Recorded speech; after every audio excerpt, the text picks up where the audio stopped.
Vous avez des pays qui sont si dramatiquement touchés par la guerre, par les conflits, qu'il n'est plus possible de s'y rendre. Il faut être raisonnable. On ne va pas aller en Syrie, oui. on ne va pas aller en Libye aujourd'hui. La plupart du territoire irakien n'est pas fréquentable. Bien sûr. Une fois que j'ai dit ces noms-là, j'ai presque tout dit. Tous les autres pays, si les Français se mettent par malheur à les délaisser, ne vous inquiétez pas, le terrain ne restera pas vide.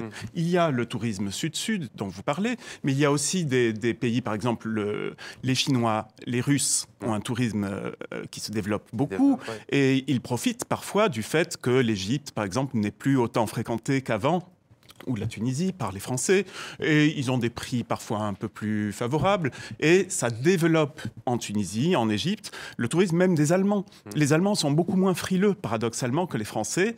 Ils vont continuer d'aller en Égypte, beaucoup plus que nous. Les Allemands continuent à venir en Tunisie, ils sont même en augmentation. Les Anglais sont en augmentation à 2 chiffres.